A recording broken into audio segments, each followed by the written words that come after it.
Hi, so welcome to the Artist Talk with Valerie and Mayén. I'm Gwen Goodwill-Bianchi, a member of the Philadelphia Women's Committee and the Philadelphia Museum of Art, the Philadelphia Museum of Art Women's Committee and the Philadelphia Museum of Art Craft Show Committee. And we are delighted to have this talk today with one of our artists who will be joining us at the Philadelphia Museum of Art Craft Show in November 11th through 13th at the Pennsylvania Convention Center in Exhibit Hall F. And I would like to say welcome to you, Valerie, and maybe you can tell us a little about your own Philly experience. You have a little Philly connection. Yeah. Well, the first place I ever moved after graduating high school in Corpus Christi, Texas, was Philadelphia. I really wanted to leave Texas and kind of explore the country outside of my little bubble in Corpus. And University of the Arts in Center City was offering me a really good scholarship that I couldn't pass up. And so, yeah, my parents drove me to Philadelphia all the way from Texas. And I felt like Mary Tyler Moore, like just kind of like taking in the big city. And it was a really cool, unique experience for me in my formidable years that I really don't think I'll ever forget. So yeah, there's like a soft spot in my heart for Philadelphia. Well, we're looking forward to having you come back and visit us, and we're looking forward to having people get to see your work. So you went on and obviously graduated from design school, and you launched yourself into the work that you do. Tell us how you got started. Yeah, so I actually went to art school for illustration and graphic design. I ended up graduating from the Cleveland Institute of Art here in Cleveland, Ohio in 2005. But I'd always had this, itch for fashion. I'd always had this kind of longing and deep desire to pursue it, but I didn't really know how to sew on a machine. I didn't know anything about pattern making. And so I finally decided to just bite the bullet. And while I was working part-time as a freelance illustrator and as a bartender and as a retail associate at like a department store, I decided to take some classes on the side at a small local fashion design school here in Cleveland called Virginia Marty. And I really only took I think 4 classes. I learned how to drape a skirt, a blouse, and I think a top. And then I think I took some basic drafting classes. And then I dropped out of the program because I really didn't have the money to finish it. But I loved it so much that for me, it became a very easy, I guess, hobby to pursue. And then the hobby became a career, and it agreed with me. And I think I really thrived with sewing and pattern making and design, that I just kind of was at it day and night and day. And so, yeah, I posted a few of the things I made on Etsy when Etsy first became a thing in 2009. And I just haven't looked back. Wow. So you got your start and you launched yourself on Etsy. And then so is the company your company is called Yellow Cake, and has that been your business from the beginning, or is that more recent? Yeah, no, I started Yellow Cake Shop in 2009, and we've been in business ever since.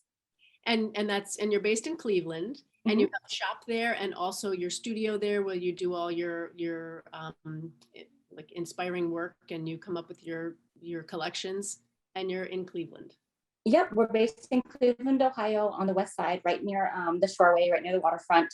And we're located in this large building that houses 60 other galleries and studios as well.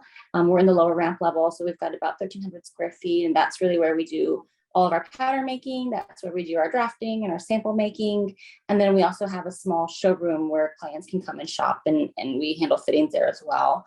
And then we also have some sewers locally that work with us, and we primarily work with women or women of color, refugees as well, and they all work from their homes, and we even buy them equipment if they need it, so that way it can kind of help fund their own micro enterprise, and they can do other work for other designers as well. So yeah, it's been a really unique and interesting experience, and we're growing every year. Wow, that's wonderful. So what led you to the path of branching out and adding more people instead of just being like sort of a solo practitioner, if you will? Yeah, so when I first started, I was making everything myself, doing all the one-offs, and I had a small select style, a range of coats that I was making. I started with outerwear primarily, and when I was making dresses only, I just noticed that I wasn't getting as much traction. Most women can't justify the expense of a premium price point for a dress because they typically want to wear a different dress for every occasion or a different dress for every outing.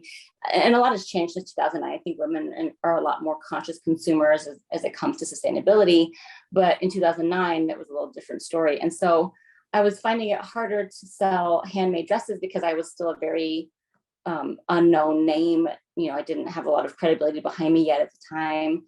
But when I posted the first outerwear pieces I made, I noticed right away that women were willing to spend a premium on outerwear because it was essentially kind of like a purse that you wear, right? It had pockets, it had a utility function, so they could justify the added expense and cost because it wasn't just a garment that you wore for one event, it was something that you wore for the majority of winter or fall. And so it was outerwear really where I was able to kind of make my mark, but I was noticing that, with dresses, I was selling maybe a couple a week, and then with coats, I was selling, a couple a day. And I couldn't keep up with the demand. And so I hired a friend of mine to help me, and him and I worked together in my studio, and it was great. And we became fast friends. And then as the demand increased even further, I put out, a post on Craigslist, and I actually found my first sewer on Craigslist. Her name was Alvetta. She lived in Bedford Heights, which is 20 minutes from my studio. And she was a former garment worker from the New York City garment district. And so she was extremely skilled. And it was a great partnership. Her and I worked really closely together. We would make all the products together. I would teach her new patterns that I was making, and I would teach her new styles that I was creating. And then she would help me with the production. But we would still do very small batches. So we would do batches anywhere from 5 units to 15 units. And then as we grew, we started doing batches from 15 units to 30 units and so on and so forth. And so, I really found that if I wanted to move the needle in a positive direction for slow fashion and really make an impact in my community by creating jobs and paying above the minimum wage or above the typical standard for garment workers in our country, the best way that I could do that was to employ my neighbors and to grow the brand at the local level. And I remember I was looking to possibly producing my garments overseas or possibly producing them with a larger manufacturing facility. And someone that I knew in the industry referred me to a woman named Kathleen Fasanella, who is a genius pattern maker. She lives in New Mexico. And I reached out to her, and she just gave me some really great advice. And it wasn't what I wanted to hear, but it was the best thing that I think she could have told me at the time. But she told me, she said, hey, if you really don't have the money to pursue these big production runs overseas or even with other manufacturers here in the States, why don't you just do it yourself? And I said, I really don't want to do it myself because I want to pass the work on to someone else so I can do the big picture planning. And she said, if you have more time than money, you need to use your best assets. And she said, you should employ your neighbors, use your own time, and then you can grow. And so that's what I did. I, just made it a point to find women in my community that needed work.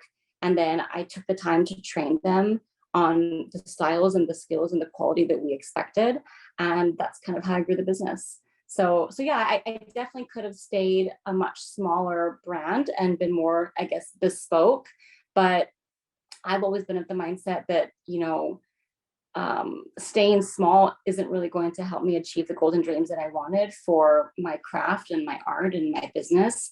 And it wouldn't really, the only person it would benefit really would be me.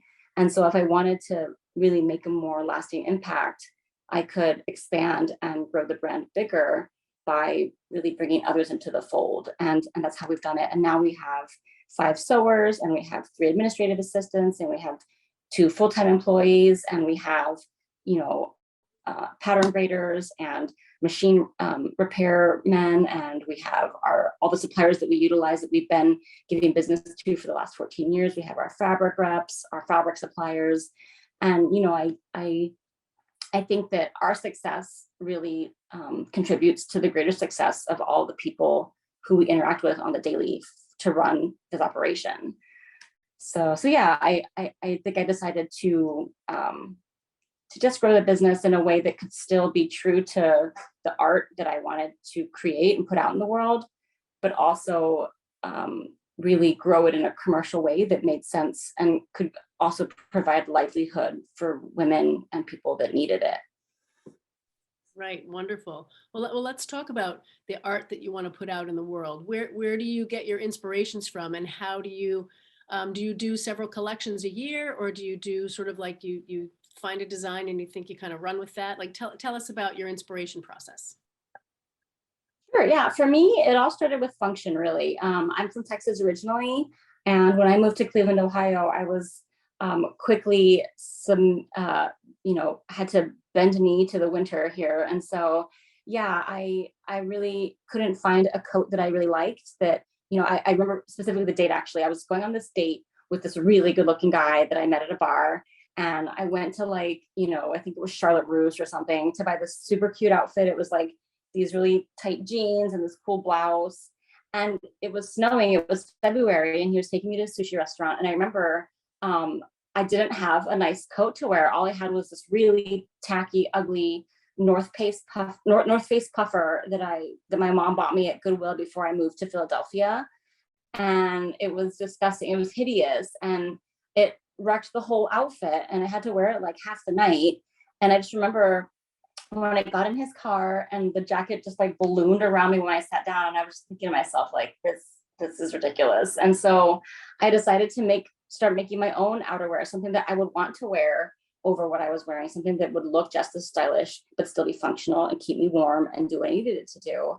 And so that's when I started, making coats, and it allowed me to be in the driver's seat of, what did I want in my coat that isn't currently on the market? I wanted to have more pockets. I wanted to have more accessible zippers. I wanted to have unique features that could kind of change the silhouette or the use of the coat, adjustable sleeves, detachable hoods, and things, bells and whistles that maybe weren't currently in the coats that you could see on the rack.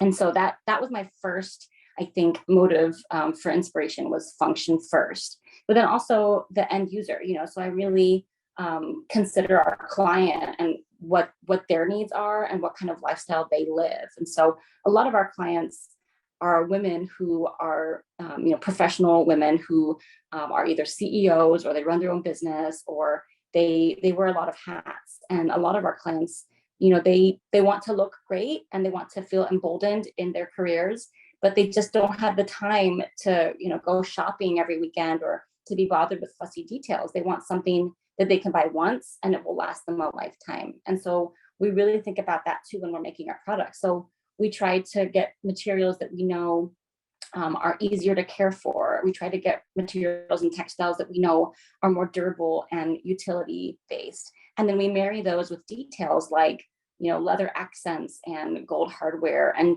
details that we know will elevate a simple utility fabric, and kind of make it a little more luxurious without it having to be temperamental or fussy. So we don't use silk because silk has to be dry cleaned, but we do use aroma de ponte knit, which has a lot of body and structure, but it still has stretch and give. So it's comfortable, but it won't lose elasticity over time. And it's machine washable, but if you line dry it flat, it won't lose its color or it won't pill as much. And so our clients, because a lot of them are busy women, they're mothers, they're on the board of many nonprofit organizations, they volunteer, they run businesses.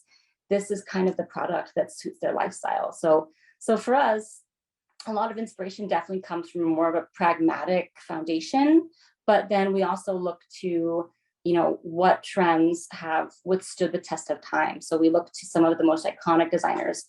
So instead of looking at what's currently trending and what's a current fad, like cutouts and neon ruffles, we look more to designers like Schiaparelli and Dior, and the greats who have been making some of the same silhouettes since the 50s and 40s. And we take those looks and we try to update them to what we think our client would want now. And so we really try not to reinvent the wheel, but we put our own spin on what's already existing in the world that people really love, so that we can improve upon it, basically.